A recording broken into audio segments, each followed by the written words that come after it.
کبھی کبھی ایک انسان کی سچی دعا پوری بستی کو بچا لیتی ہے۔ یہ کہانی ایک ایسی ہی بستی کی ہے، ایک یہودی گاؤں جس کے لوگ دنیا کے پیچھے بھاگتے بھاگتے اللہ کو بھول چکے تھے۔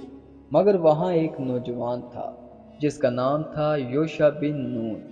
وہ ان لوگوں جیسا نہ تھا، نہ مال کا لالچی، نہ وقت کا غلام، بس ایک سیدھا سچا انسان جو روز رات کو آسمان کی طرف دیکھ کر کہتا، اے میرے رب، سب کچھ تیرے ہاتھ میں ہے، میں کچھ نہیں ہوں، بس تیرا بندہ ہوں۔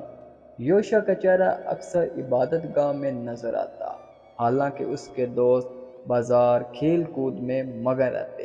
لوگ کہتے، کیا ملے گا تجھے اتنی عبادت سے، دنیا دیکھ، مزے کر، مگر وہ صرف مسکرا دیتا۔ اس کی ایک بوڑھی ماں تھی، بیمار اور کمزور۔ یوشع ہر روز لکڑیاں کاٹتا، پانی بھرتا اور ماں کے لیے کھانا تیار کرتا، اور رات کو وہ خاموشی کے ساتھ بیٹھ کر تلاوت کرتا، اللہ سے باتیں کرتا۔ اور پھر ایک دن کچھ بدل گیا۔ وہ صبح عام دنوں کی طرح اٹھا، مگر گاؤں میں عجیب سا سناٹا تھا۔ بازار بند تھے، لوگ خاموش، آسمان پر کالے بادل۔ اور پھر پہلا اعلان ہوا، بارش بند ہو گئی ہے۔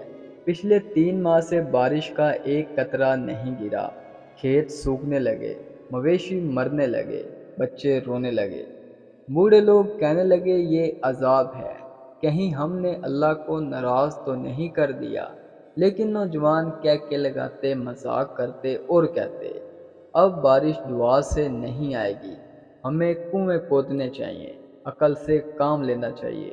یوشع یہ سب سنتا رہا، وہ چپ رہا۔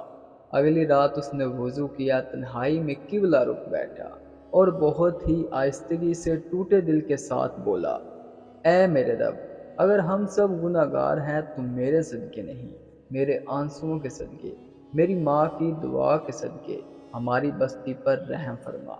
اس رات یوشع کو ایک خواب آیا۔ ایک فرشتہ اس سے کہہ رہا تھا، یوشع، تیری دعا قبول ہوئی، کل سورج طلوع ہونے سے پہلے بارش آ جائے گی۔ صبح ہوئی، آسمان بدستور صاف تھا، لوگ ہنستے رہے، مذاق کرتے رہے۔ لیکن پھر جیسے ہی سورج نکلا، اچانک آسمان پر کالی گھاٹی چھا گئی، اور پھر بجلیاں چمکی، بادل گرجے اور بارش برسنے لگی۔ ایک نہیں، دو نہیں، پورے 7 دن تک۔ لوگ حیران اور ڈرے ہوئے۔ تب گاؤں کے بزرگوں نے اعلان کیا، یہ بارش کسی انسان کی دعا سے آئی ہے، جس نے اللہ کو سچے دل سے پکارا ہو۔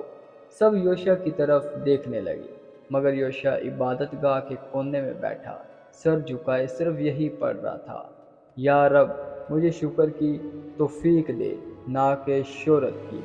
یہ کہانی ابھی ختم نہیں ہوئی۔ بارش نے فصلیں ہری بھری کر دی، مویشی جینے لگے، خوشحالی لوٹ آئی۔ مگر اس کے ساتھ لوگوں کے دل پھر سخت ہوئے۔ پھر بازار میں جھوٹ، فراڈ اور ظلم بڑھنے لگا۔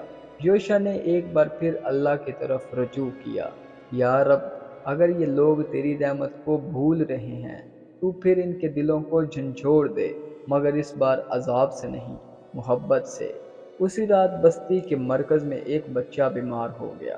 ڈاکٹر لاچار، دعا بے اثر۔ بچے کی ماں نے فریاد کی، یوشع، تم دعا کرو، اللہ تمہاری سنتا ہے۔ یوشع نے بچے کے سر پر ہاتھ رکھا اور کہا، یا رب، تو چاہے تو موت کو بھی زندگی میں بدل دے۔ یہ بچہ فوراً ہنسنے لگا، رنگ واپس آ گیا، اور لوگ حیرت زدہ۔ یہ دوسرا معجزہ تھا، مگر یوشع نے پھر بھی کہا، یہ میری دعا نہیں، یہ اللہ کی رحمت ہے، جو تم سب کے دلوں میں بھی آ سکتی ہے، اگر تم سچے دل سے پکارو۔ اور وہ دن اس گاؤں کی زندگی کا نیا آغاز بن گیا۔ لوگوں نے توبہ کی، ظلم ختم ہوا، عبادت عام ہوئی، اور یوشع ہمیشہ کے لیے دلوں کا رہنما بن گیا، نفرت کے بغیر، خاموشی کے ساتھ۔ سبق: اللہ کی رحمت ہر عذاب سے بڑی ہے، بشرط کہ کوئی سچے دل والا خاموشی سے رات کے کسی پہر اللہ کو پکارے۔